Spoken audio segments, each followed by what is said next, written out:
Good morning, viewer. Welcome to War for TV. Here is a breaking news from Taiwan versus China. Yes, China attacked not imminent, but US watching closely, says General Milley. A Chinese attack on Taiwan is not imminent, the top US general says, but the US is watching very closely. China is clearly developing the capability to attack at some point, but deciding to do so would be a political choice, General Milley told to the reporter. China says Taiwan is a breakaway province that must be reunified with the mainland by force if necessary. It has accused the US of supporting Taiwan's independence and vowed to resolutely crush any such attempt. There has been a marked escalation recently between China and the US, Taiwan's most powerful ally. China has been sending scores of warplanes into Taiwan's air defense zones, while the US has sent naval ships through Taiwan's waters. In May, US President Joe Biden said China was flirting with danger by flying its warplanes close to Taiwan. He vowed to protect the island militarily if it was attacked. Beijing retorted by accusing the US of violating its promise of Taiwan and interfering in China's affairs, adding the country would not hesitate to fight to prevent Taiwan from formally declaring independence. Asked whether he thought China would attack Taiwan, General Milley, chairman of the US Joint Chiefs of Staff, told to the reporter, could, should, would.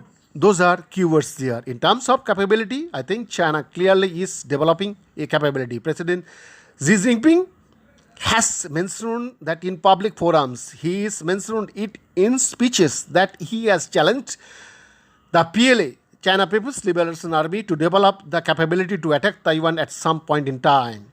And whether they would or not, it is a political choice. It is a policy choice that will be based of how the Chinese view the cost risks benefit at the time.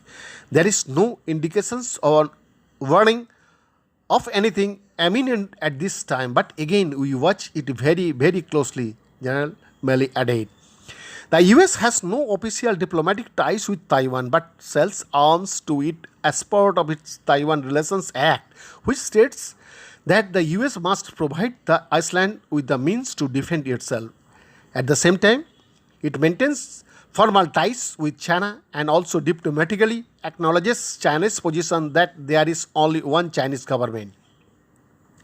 One major fear is that what would be triggered if China invades Taiwan. Beijing has said in the past it could reclaim the island by force if necessary, but most analysts say this is not likely for now.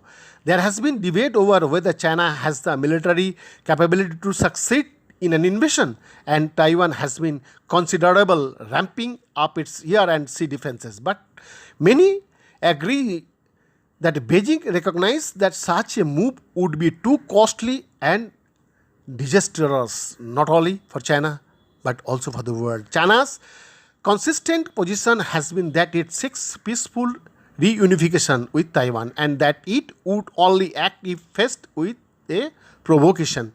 One trigger would likely be Taiwan formally declaring independence, but this is something that its president Tsai Ing-wen has strenuously avoided, even as she insists they are already a sovereign state. Most Taiwanese support this position, which is known as maintaining the status quo, though increasingly a small number say they want to move towards independence. Similarly, the US would be reluctant to be drawn into a costly military conflict in Asia and has signaled repeatedly that they do not want war. Behind this effort, for